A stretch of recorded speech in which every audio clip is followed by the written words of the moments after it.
I'd like to welcome Dr. Joel Kostka from Georgia Tech, who will be talking about how microbes influence oil in the environment. So I'm excited to be here. I want to join Ed in thanking Emily for inviting us to give these talks.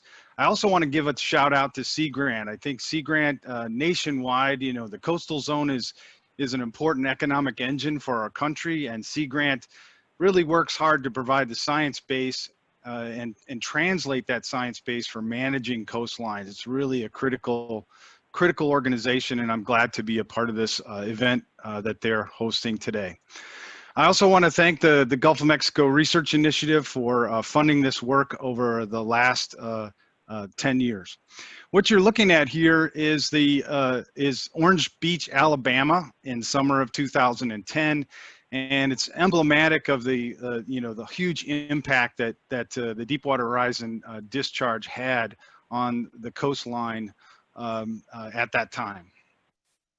So before I get going talking about microbes and oil spills, I just want to provide a few facts on microbes so that for those of you that don't have much experience with microbes, I teach microbiology at Georgia Tech, and these are some of the first things that I tell students. It's not easy to talk about this during a global pandemic, but please take my word for it. Most all types of microbes, nearly all microbes are good. They actually benefit us in ecosystems. And so I'm going to talk about some of those today. Microbes play a key role in all of Earth's ecosystems, and that includes they help in our bodies to maintain our health. They provide the oxygen that we breathe, or at least much of that oxygen. They help to naturally clean our waters, as is the case with the breakdown of hydrocarbons, like I'm going to talk about today. So a few more facts about microbes. So in terms of the oceans, there are more microbial cells in the oceans than known stars in the universe. So to just give you some perspective on the huge numbers of microbes that are present in ecosystems, if you look at 1 gram of soil, so like a thimble of soil, we find about a billion microbial cells in that small amount of soil, and that's equivalent to the population of Africa for some comparison purposes. And then lastly, in our own bodies, in the human microbiome, there are as many microbial cells as there are human cells. So you could also call our bodies a microbial ecosystem. So what about with oil spills? Why do microbes matter to oil spills? Well, the microbes that break down oil, what I would call hydrocarbon degrading bacteria, are present everywhere. They're ubiquitous in ecosystems. They're very diverse. There are many different types of organisms that do this, and they have consumed oil for millions of years, all those years that Ed was talking about that oil has been formed. We've also had microbes that break down the oil and adapt to breaking down oil. And much of the oil, at least that's released during oil spills or accidents, is consumed by microbes through a process called biodegradation. I'll talk a lot about biodegradation, and this is simply biological degradation, the breakdown of oil by microbes in my case. And also, you should be aware that just like with larger organisms, oil can be toxic to certain microbes, disrupting the very important jobs that microbes do in ecosystems, such as the breakdown of dead and dying organic matter or nutrient cycling. These important processes can be disrupted by oil. Okay, so let's talk about the biodegradation process. Ed showed in his presentation photosynthesis, and essentially what we're looking at here is the opposite of photosynthesis, the breakdown of organic matter. So, and this is an aerobic respiration process, largely dependent on oxygen. We know that the breakdown of oil happens only very slowly without oxygen under anaerobic conditions. So just like what happens in our bodies, so we carry out aerobic respiration in our bodies, we burn food or oxidize our food, And we couple that to aerobic respiration through breathing oxygen.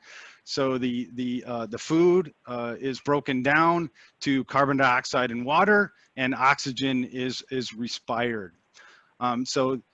Petroleum degradation by microbes is similar to that aerobic respiration process in our bodies. It needs oxygen, and just like any biological process, it needs major nutrients like nitrogen and phosphorus in order to proceed.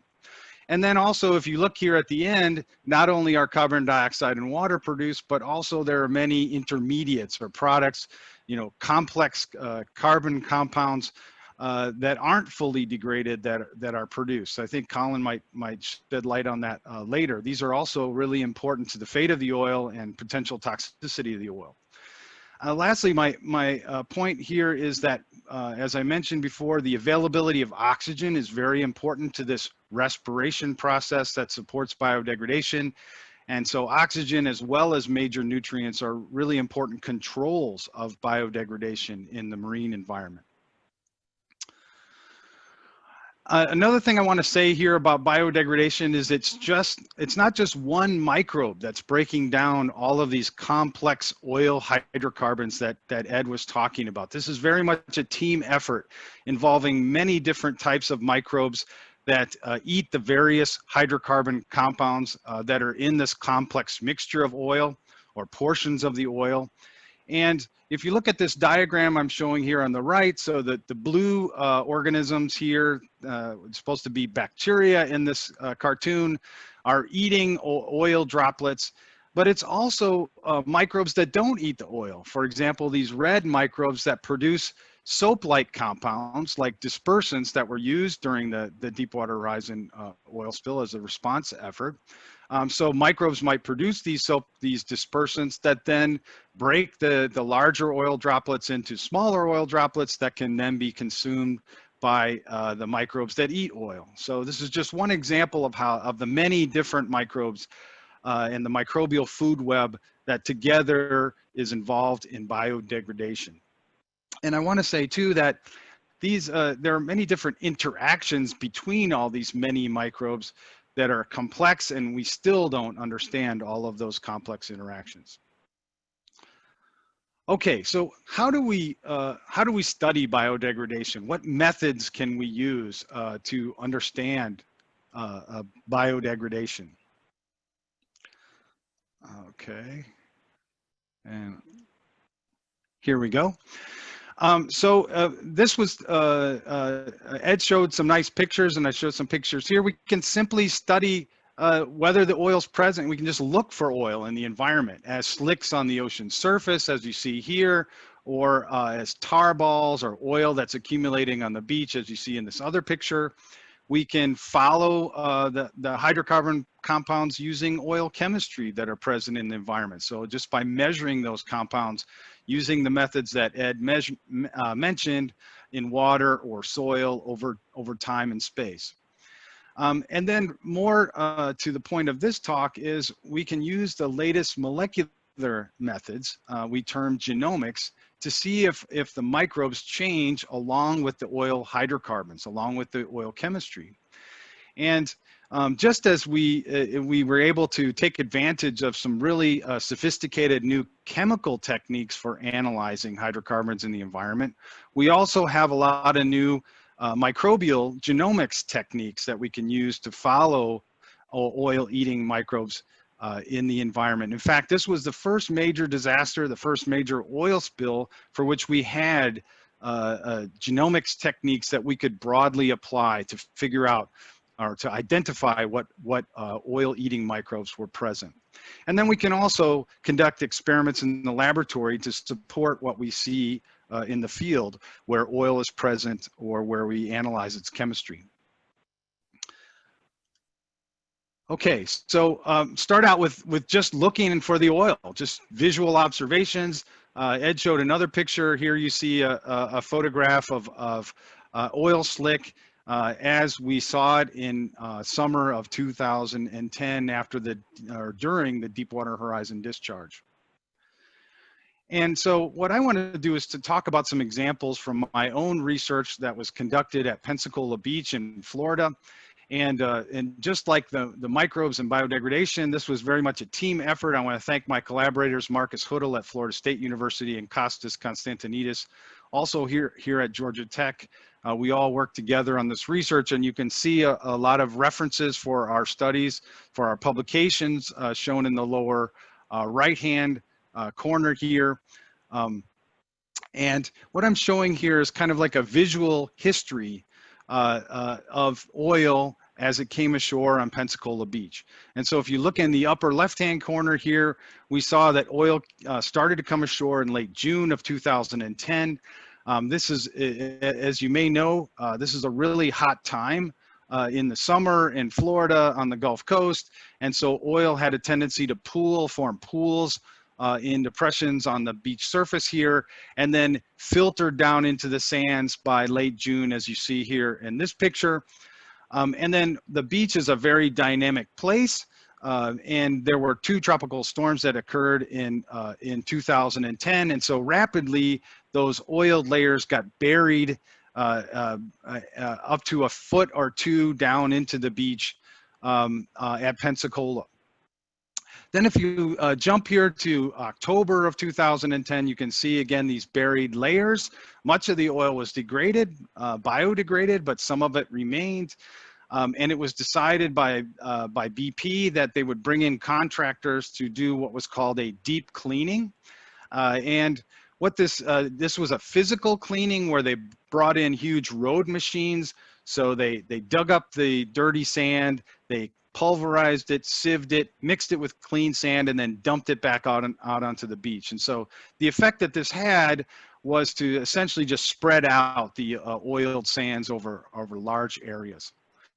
And then if you look here to so here in December, you see that the layers were not as pronounced. And then if you look into April 2011, much or most of all of the oil was degraded by that time. So it was a relatively good story here at Pensacola Beach. We saw rapid biodegradation.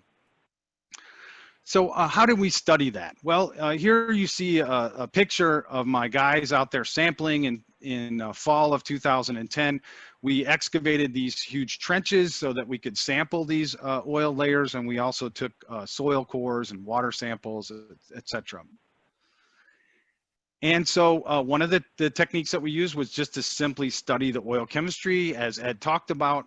And so here is some data from oil chemistry at Pensacola Beach.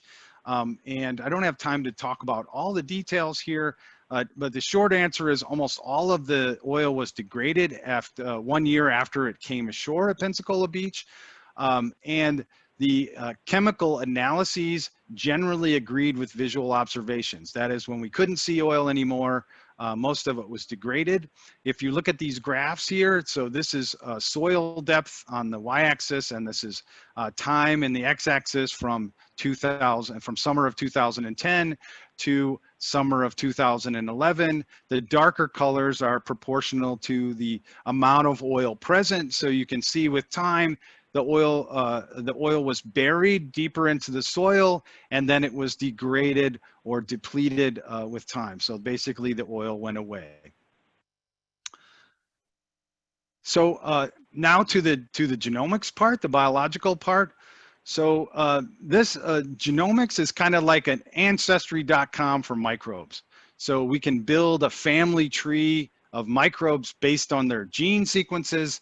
We can use these DNA sequences to tell us which microbes are present and what their potential function is. What metabolisms or biochemistry might they have to break down oil in the environment. And so here is some data from using those molecular techniques.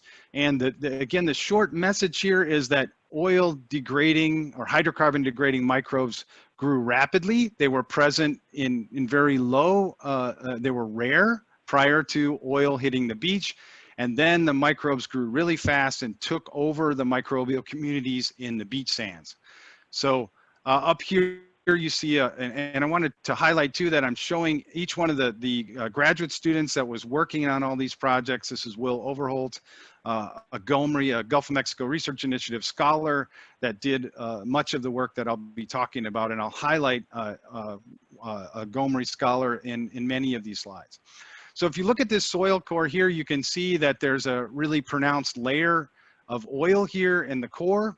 And then this refers to the abundance of microbes that are present, this big brown box here. And so what this shows is that there's a huge increase in the abundance of microbes where there's oil in the beach sands. And then again, I'm not going to talk about all the details here, but you can see just looking at the colors here in this bar plot, colors show different types of microbes that are present. And so you can see where oil is present, there's a huge shift or change towards microbes that degrade oil. This purple color indicating those microbes, a specific microbe called Marinobacter hydrocarbonate clasticus, which breaks down oil. So we saw a huge increase, huge shift in the communities. If you look at this graph down here at the bottom, again, this is depth in the soil and time from 2010 to 2011. The darker colors indicate sands where there are higher oil concentrations. So with time, we saw, this just shows you that there's a huge increase in the abundance of microbes that were present in the soil, and then that went away with time as the oil was degraded. Okay, so I don't have a lot of time to talk about this, but I at least wanted to mention that what I showed you just now was if you look at this picture here, was based on oil that was kind of filtered down into the sands as smaller particles. And if when you've been to the beach, as I'm sure many of you have been, you see tar balls a lot of times on the beach. And so we also studied the degradation of these larger oil particles, tar balls, during the Deepwater Horizon discharge. And what we found was a lot of the same results that we found for the smaller particles of oil. That is, tar balls are hotspots for microbial growth. However, we see that the biodegradation is a lot slower. The microbes just can't access the oil as well in these larger tar balls.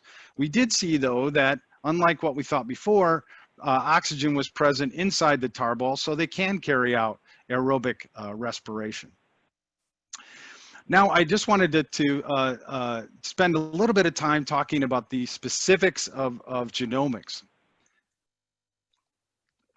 And so what I'm showing here is a graph of the abundance of gene sequences for hydrocarbon degradation pathways, so the biochemical pathways by which microbes degrade oil, the enzymatic pathways. And what we could see is that the abundance of specific genes for enzyme pathways increased in parallel with the oil concentration in the sands, and then decreased as those particular target hydrocarbon compounds were degraded. So we saw, in other words, that the microbial communities evolved alongside the chemistry of the oil. So we think we can use the abundance of these genes as an index for hydrocarbon degradation and which pathways are at work. And lastly, I just wanted to mention a few things that we've done in the lab to support the work that we've done in the field that I just talked about. So first of all, it's important, the only way that we can really verify what a microbe does is to isolate it and cultivate it and grow it in the lab and study its physiology. And so through this work at Pensacola Beach, we were able to isolate some of the major microbes that were degrading oil. And one in particular that we found was really important. We named it Macondomonas diazotrophica for the Macondo oil that washed ashore at Pensacola Beach. And this is a new organism to science, had not been described before, and we found out that it comprised a huge part of the microbial community in oiled Pensacola Beach sands, up to 30% of the microbes that were present there. And when we checked oiled environments, especially coastal environments throughout the world, we saw indeed the same microbe was present in a lot of oiled environments throughout the world. So we think it's really important, and we think that this organism can be used as a bioindicator, an indicator of oil contamination. So this is just one example of something that we do in the lab to verify what we see in the field. So I see from Emily that we're running out of time, so I just have one more slide, and I want to show you that another way that we can verify our field observations is through this type of experiment. So here we made like an aquarium in the laboratory, and we took beach sands from Pensacola Beach, and we were able to create an oiled beach in the lab in this way. And what we could show with these laboratory studies is that oil actually inhibits or poisons some of the important jobs that microbes do in nature, such as nutrient cycling. So I'll end there, and I'll, with some conclusions here, that oil-eating bacteria are rare, but they're everywhere in marine environments. They took over the microbial communities when oil was present. We showed that the Gulf of Mexico has a natural capacity for microbes to break down oil. We've discovered new species and new pathways for oil biodegradation, thanks to the support from Gomery. And we also saw that oil has a major effect on certain ecosystem functions like nutrient cycling. So thank you very much for your attention, and I'll be glad to take questions later.